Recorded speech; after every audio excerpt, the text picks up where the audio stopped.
sarees పట్టు సంబరాలు. Win 5-gram gold coin, 3 winners every week on purchase of 10,000 rupees. Shankar Varaprasad cinema hit అయింది, right. ఒక 1 week తర్వాత success meet అయిపోయింది అవాస హోటల్లో. తర్వాత వీఆర్ ఇన్వైటెడ్ టు చిరంజీవి గారి ఇల్లు. Okay, right. ఇది ఒక లెజెండరీ యాక్టర్ పక్కన ఒక 50 రోజులు చేయడమే ఒక పెద్ద విషయం అనుకుంటే, ఇది బోనస్. ఇది ఇంకో పెద్ద బోనస్. అంటే ఇది ఎక్కడ అంటే ఐ ఫెల్ట్ వెరీ లక్కీ అండి. I have to thank Chiranjeevi గారు అండ్ అనిల్ అన్న ఫర్, ఎందుకంటే అనిల్ అన్న మెసేజ్ మీ నా ఫోన్ మీద. ఆయన మెసేజ్ వచ్చింది, హాయ్ అభినవ్, నేను అనిల్ రావుపూడిని మాట్లాడుతున్నా, how are you sir. Hello sir, hi, how are you sir, ఇది అంటే ఒకసారి మాట్లాడదామంటే ఎస్ సార్ అని వెంటనే ఇదే సార్ మీ నెంబర్, నేనే కాల్ చేశా. అవును అభినవ్, ఒకసారి ఇక్కడ ఇట్లా ఆఫీస్లో ఒకసారి రాగలవా, లెట్స్ మీట్. Sure sir. వెళ్ళిపోతే సార్ ఇట్లా సినిమా అనుకుంటున్నాను నేను, నీకు రోల్ ఉంది, అది ఇది. ఏంటి సార్ ఎవరి సినిమా? ఎందుకంటే నాకు అప్పటికే తెలుసు అనిల్ రావుపూడి గారు ఈజ్ డూయింగ్ విత్ చిరంజీవి గారు. ఏంటి ఏ సినిమా సార్, ఒకసారి ఆయన తోటి కన్ఫర్మేషన్ తీసుకుందాం. ఇంకో షేడ్ బయటకు వచ్చింది, మత్తు షేడ్లో ఇదొక షేడ్. ఏంటి సార్ అది, ఏంటి ఆ సినిమా ఏంటంటే చిరంజీవి గారిదయ్యా ఇది సార్. నిజంగా what are you saying sir, ఓ షెట్ అనగాని సార్ అంటే, సార్ అప్పటికి ఫస్ట్ హాఫ్ బాగా అయిపోయింది, సెకండ్ హాఫ్ ఆల్మోస్ట్ అయిపోయింది, ఇంకొన్ని ఏవో చేంజెస్ చేశారు. బట్ సార్ నాకు చూచాయిగా స్టోరీ చెప్పారు. Sir great sir, lovely, thank you. అసలు మీరు నన్ను ఎందుకు అనుకుంటున్నారు ఇలా అని. యాక్చువల్గా మన క్వశ్చన్ ఇదే, మనం ఎటు వెళ్ళిపోయా, నన్ను ఎందుకు మీరు ఈ సినిమాగా అనుకుంటున్నారు అన్న వరకు అడగాలి అనుకునేది వరకు వెళ్ళి నేను ఆపేసా. ఎందుకు లేరా, ఆయనకు నా మీద ఉన్న డౌట్లు తీసి పడుతా మళ్ళీ.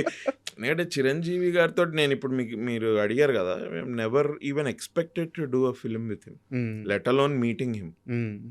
I met him.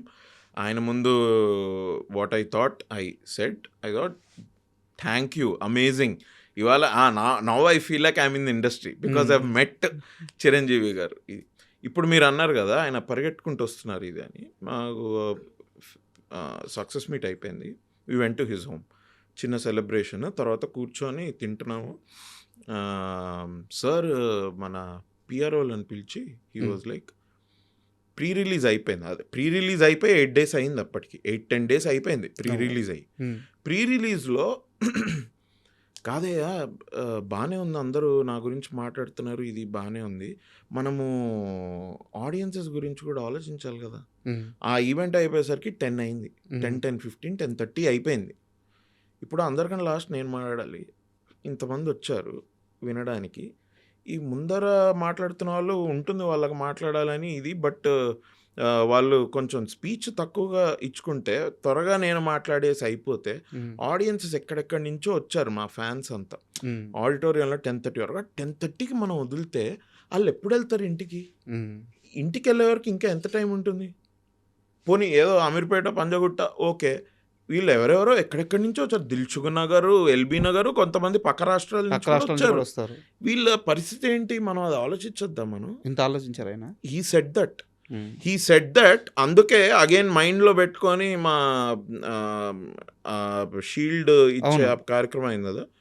మీరు నా స్పీచ్ చూడండి ఎట్లుంటుందో, 3 minutes వద్దు, ఎందుకంటే అగైన్ అది ఈవెంట్ పొడుగు వెళ్తోంది, మాకు తెలుస్తోంది, వద్దొద్దు అని. Because that's how much he cares about. మీరు అడిగితే క్వశ్చన్ మీకు చెప్పడం కాదు, దట్స్ వాట్ హీ డస్. ఆయన అదే చేస్తారు, ఆయన అదే హీ డస్ దట్. సో మీకు అదే ఆన్సర్ ఇచ్చారు. మీరు మీడియా, మీరు ఇంతమంది కూర్చున్నారు, కెమెరాలు ఉన్నాయని ఒకటి చెప్పి ఒకటి చేసే ఇది కాదు అసలు. ఎందుకే మీకు మీ క్వశ్చన్కి ఆన్సర్ దొరికిందా? ఏదండి, నన్నే ఎందుకు సెలెక్ట్ చేసుకున్నారు అనేది? లేదు, నేను ఇంకా అది అడగలేదు కూడా. I thought let's just be happy with this experience and let me just enjoy working with Chiranjeevi గారు. అండ్ అబ్బా 2025 పర్సనల్గా అంత మంచి ఇయర్ కాదు నాకు, but professionally this is one milestone year. 2025ని నేను డైరీ రాసే అలవాట్లేదు నాకు, కానీ రాస్తే 2025 నుంచి మొదలు పెట్టచ్చు. Such a wonderful time I had. Sir కూడా చాలా అసలు పాపం నాకు అప్పుడప్పుడు అనిపిస్తుంటుంది, వాళ్ళ ఫ్యాన్స్ ఇంత పిచ్చి పిచ్చిగా దే లవ్ హిమ్ కదా. ఇట్లాంటి మూమెంట్స్లో మీరు చూస్తే మీరు ఇంకా ఏమనుకుంటారు చిరంజీవి గారు అంటే షార్ట్ మధ్యలో సార్ పొద్దున వచ్చేసి వారు చిన్న చిన్న జోకులు వేస్తుంటారు. Sir sense of humour is next level. చిన్న చిన్న జోకులు వేయడం, సార్ మాట్లాడే విధానం ఏదో ఎప్పటి నుంచో తెలుసు అన్నట్టుగా. అంటే ఈ మైట్ అంటే కొద్దిగా వీళ్ళని కంఫర్టబుల్గా కూడా ఉండాలి, వీళ్ళు యాక్ట్ చేస్తున్నారు, వీళ్ళు భయపడిపోకూడదు ఏదో అన్న ఆలోచన కూడా ఉండాలి. చిరంజీవి గారి సెన్స్ ఆఫ్ హ్యూమరు అదే ఆ రోజు షీల్డ్ ఇచ్చే ఫంక్షన్లో మొత్తం ప్రపంచం అంతా చూసింది. మేము చూసాము, అక్కడ లైవ్లో ఉన్న వాళ్ళు చూసారు, ఒక్కరు తప్ప. మీరే లేదు, నేను ఇంటికి వెళ్ళంగానే నేను చూసా. ఎక్కడున్నాడు అభినవ్? ఏం జరిగింది అసలు? అది ఆ రోజు ఏంటంటే I had to go to a wedding and మాకు నాకు సార్ స్పీచ్ స్టార్ట్ అయినప్పుడు కూడా నాకు తెలుసు, బికాజ్ నేను టైం 1కి 10 సార్లు టైం చూసుకుంటా ఉండే. 9:50 9:55 స్టార్ట్ చేశారు. సార్ స్పీచ్ స్టార్ట్ చేసిన తర్వాతే నేను వీళ్ళు ఏంటంటే సార్ బాడీ గార్డ్స్ వాళ్ళు అప్పటికే వే క్లియర్ చేస్తున్నారు కింద, జరగండి ఇదంటే నేను అనుకున్నా ఒక టైం అయింది కదా సార్ అప్పుడు అట్లా అన్నారు, ఎక్కువ మాట్లాడరేమో, ఐ థింక్ అయిపోతుంది అనుకుంటా. And I had to go to a wedding. Okay, 9 o'clock ఆ రోజు మాకు ఇంకొక పార్టీ ఉండింది మొత్తం ఫిలిం వాళ్ళతోటే. 9కి మాకు చెప్పింది ఏంటంటే 6:30కి వచ్చేయండి, 8:30 వరకు అయిపోద్ది, 9కి మనం 0:40కి వెళ్ళాలి. అక్కడ మొత్తం అందరు టీం మళ్ళీ కలుస్తున్నాం. 9 ఓకే డన్. నేను అది చూసుకొని అందరికి బాగా చెప్పేసి వెళ్ళిపోదాం అనుకున్నాను. 9:45 9:50కి సార్కి మైక్ వచ్చింది ఫర్ హిమ్ టు టాక్. నాకు అదొకటి నేను ముందే అనుకున్నా ఏంటంటే ఓకే పార్టీకి నేనే వెళ్ళాను, బట్ దీనికైతే 100% పెళ్ళికి వెళ్ళాలి. పెళ్ళి ఉండింది. అండ్ పెళ్ళి ఏంటంటే ఆ రోజు పెళ్ళి కాదు, నెక్స్ట్ 2-3 days తర్వాత పెళ్ళి ఉండింది. My parents had to go to, మా బ్రదర్ ఈజ్ ఇన్ కెనడాలో ఉంటాడు, వాడు ఇప్పుడు ఇక్కడ ఉన్నాడు, వెడ్డింగ్కే వచ్చాడు, వాళ్ళ missus brother wedding. Okay, so usually నేను వెడ్డింగ్స్కి ఎక్కువ వెళ్ళే రకం కాదు. మా కజిన్స్ అనుకోండి నా వైపు కజిన్స్, ఇది మా సిస్టర్ ఇన్ లా వాళ్ళ ఫ్యామిలీ కదా, కొంచెం I thought okay no I had to go because sister in law's father also likes me a lot and they're Punjabis basic గా. అలా హాస్పిటాలిటీ అది నెక్స్ట్ లెవెల్. వాళ్ళు అట్లా రాకపోతే వాళ్ళు ఫీల్ అయిపోతారు కూడా.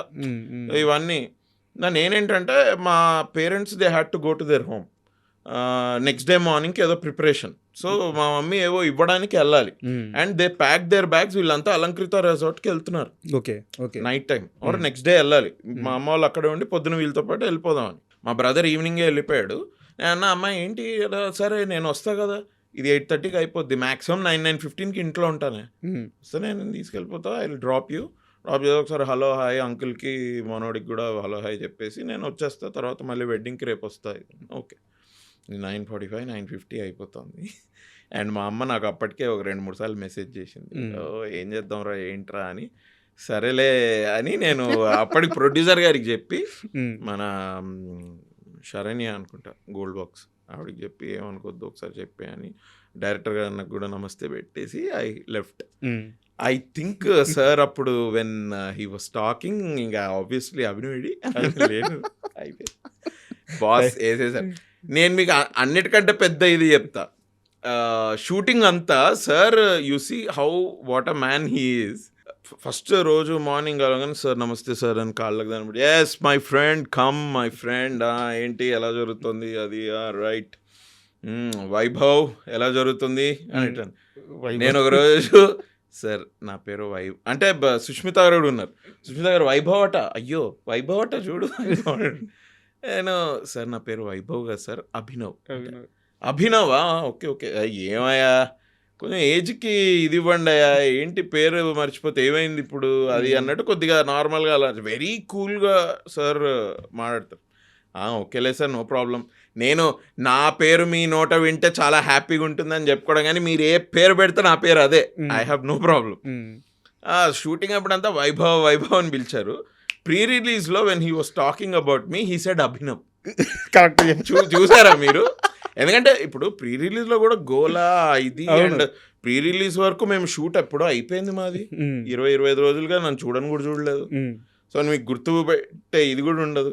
సో అట్లా అనమాట సార్ కూడా అసలు హీఈస్ హీస్ 69-70 ఇయర్స్ ఏమో కానీ he's very active, young at heart.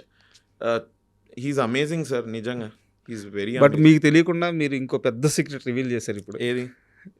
Sir పేరు పిలిచేటప్పుడు దగ్గరగా ఉండే పేరుతో పిలిచేస్తుంటారని చెప్పారు కదా ఇప్పుడు. యాక్చువల్గా ఇదే ప్రాబ్లం రామ్ చరణ్ గారికి చాలా ఎక్కువ ఉందని మనకి ఎన్టీఆర్ గారు RRR ప్రమోషన్స్లో చెప్పున్నారు. అవునా? రామ్ చరణ్ గారు అంటే దగ్గర మనిషి, అంటే వారికి ఏదో డ్రైవింగ్, స్విమ్మింగ్ సంథింగ్ ఏదో నేర్పించడానికి వచ్చిన మనిషిని ఓకే ఓకే ఓకే రకరకాల పేర్లో పిలిచేవాళ్ళు. అవునవును, ఎస్, ఇంటర్వ్యూలో చెప్పారు. అవును. సో అయితే ఈయన కూడా ఇదే పేరేమో అనుకొని జూనియర్ ఎన్టీఆర్ అన్న కూడా అదే పేరు పిలిస్తే ఆయన కూడా బలుపుతున్నాడు. ఓకే అనుకుంటే తర్వాత సార్ నా పేరు అది కదంటే మరి పిలుస్తున్నాడు. నేను ఆయన ఏదో ప్రేమతో పిలుస్తున్నాడు, కరెక్ట్ చేయడం ఎందుకని. సో అయితే ఇది ఫాదర్ నుంచే వచ్చింది. And for more videos, Please subscribe to iDream. Please subscribe to iDream. Please subscribe iDream. And please subscribe to iDream. For more videos, subscribe to iDream. please like, share, and subscribe to the channel. Congratulations, iDream. Subscribe to iDream. Subscribe to iDream. So subscribe to iDream Media. iDream team అందరికి huge congratulations. Please subscribe iDream Media. Please subscribe to iDream. Subscribe iDream. Please subscribe to iDream. iDream అంటే నా కళల channel subscribe చేసుకున్న నోరు తిరుగుతలేదు, మీరైతే గంట గుర్తు కొట్టండి. For more such videos, please subscribe to iDream. Subscribe to iDream. Please subscribe to iDream. Please subscribe iDream Media. Please do subscribe to iDream. Please subscribe to iDream Media. For best entertainment and information, please subscribe iDream. And don't forget to subscribe to iDream.